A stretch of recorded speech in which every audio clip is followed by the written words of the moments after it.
Hi, I'm Kristin Omdahl and welcome back to my studio. I've been a teacher, designer, and author in the craft industry for over 15 years. In this video, I want to show you some tips and tricks for making one of the projects from my brand new book, 52 Crochet Gifts. In this video, I'm going to show you how to make the Faith Coasters. Coasters are a quick and easy gift that anybody can use. And a functional gift is the gift that keeps on giving throughout the year. To make these beautiful coasters, we're going to need one ball of Be So Serene yarn, which is 100% cotton. And we're going to also be using a size G crochet hook or 4mm. Let's get started. These coasters were made in hand-dyed colorway Tranquil, which is a beautiful turquoise. You would choose a color that goes with your gift recipient's decor. First, we're going to tie our yarn to our crochet hook and start with a chain 5. Slip stitch to the first chain from your hook to form a ring. Chain 3, which counts as a double crochet, and into that chain 5 ring, we're going to work 11 double crochets. Yarn over your hook, insert your hook in the ring, yarn over, pull up a loop, yarn over, pull through 2, yarn over, pull through 2.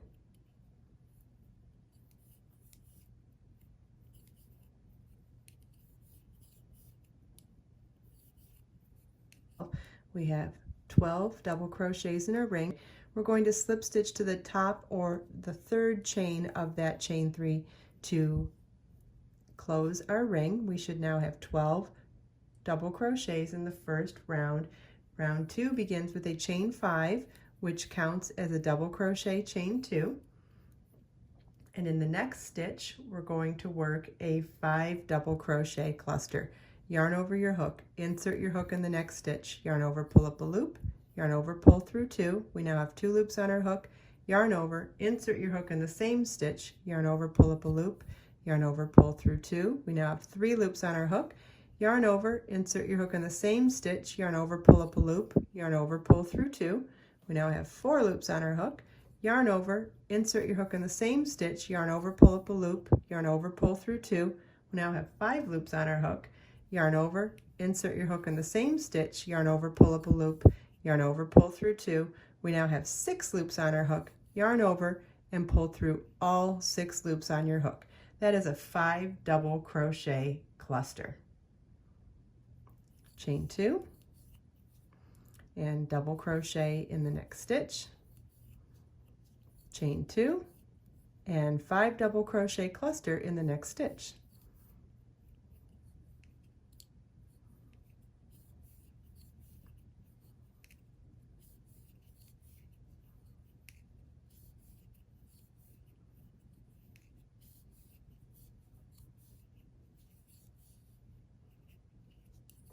Chain 2, double crochet in the next stitch, chain 2. So now our repeat all the way around is going to be 5 double crochet cluster in the next stitch, chain 2, double crochet in the next stitch, chain 2. You want to repeat that all the way around. At the end of the round, we want to slip stitch to join to the top of the first double crochet at the beginning of the round. That beginning of the round started with a chain 5, which counted as a double crochet chain 2. So you want to count up to the third chain, which would be the top of the double crochet portion of the chain, and slip stitch to join. And this is what the end of round 2 should look like. It's already cute, looks like a pretty little flower. Round 3 begins with a chain 1 and single crochet in the same stitch. In the next chain 2 space, we're going to work 3 single crochets.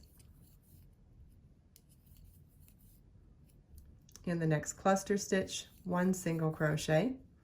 In the next chain 2 space, 3 single crochets. In the next double crochet, 1 single crochet. In the next chain 2 space, 3 single crochets. In the next cluster stitch, 1 single crochet. In the next chain 2 space, 3 single crochets. So now our repeat around will be 1 single crochet in the next double crochet, 3 single crochets in the chain 2 space, 1 single crochet in the cluster stitch, and 3 single crochets in the next chain 2 space. And you want to repeat that all the way around. At the end of round 3, we'll slip stitch to the top of the first stitch at the beginning of the round to join. And this is what the end of round 3 should look like. Round 4 begins with a chain 3 and a 4 double crochet cluster in that same stitch. So it's one less repeat of the cluster that we did for the 5 double crochet cluster, but it's yarn over your hook, insert your hook in the stitch, pull up a loop, yarn over, pull through 2, and we'll do that 3 more times.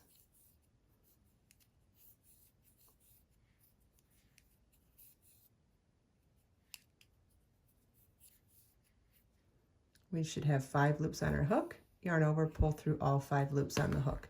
So that chain 3 and the 4 double crochet cluster actually counts together to create the equivalent of a 5 double crochet cluster at the beginning of the round. Chain 2, skip the next single crochet, in the next single crochet work 1 double crochet, chain 2, skip the next single crochet, in the next single crochet work a 5 double crochet cluster. So yarn over your hook, insert your hook, pull up a loop, yarn over, pull through 2, and we'll do that 4 more times.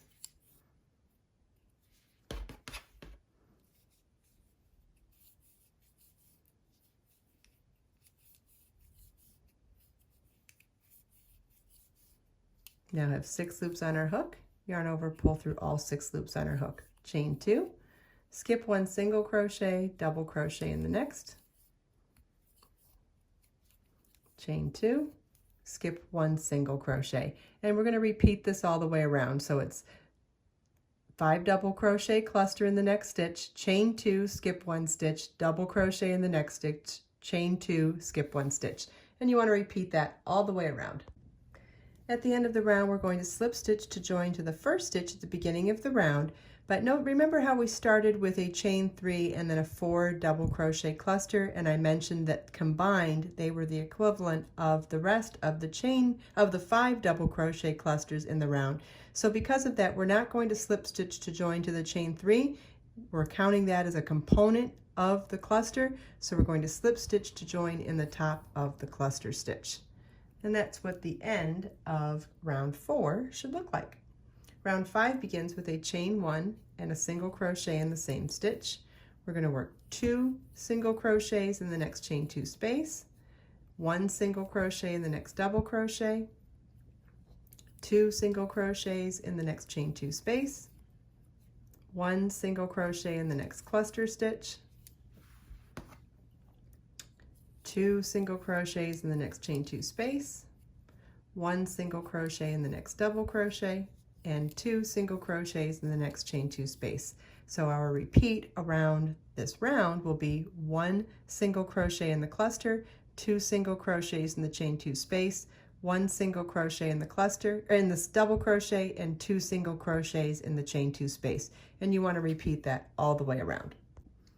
At the end of the round, we'll slip stitch to join in the first stitch at the beginning of the round. And that's what the end of round 6 should look like. Round 7 is our final round, and we're going to slip stitch through the back loop only of each stitch around. So we're going to insert our crochet hook into the next stitch in the back loop only and just pull a loop all the way through. That's a slip stitch. So we're going to slip stitch in each stitch's back loop only all the way around. It gives us a nice tight and crisp edge or border to our motif. Isn't that nice? So here it is before the slip stitch border, and here it is after the slip stitch border. I think it just gives a nice finished look, and you want to just work this round rather loosely. If you do it too tight, it may end up puckering, and slip stitch does have the ability to get tight if you put it under tension. So I would just try to be relaxed when you're doing this round. Keep your tension relatively loose. And this is what your finished coaster will look like. I hope you enjoyed this video. If you have any questions, please leave them for me in the comments. And don't forget, all the links from the things that we talked about in this video are available in the video description below. Let us make time to create, share, and inspire today and every day. I'll see you in the next video.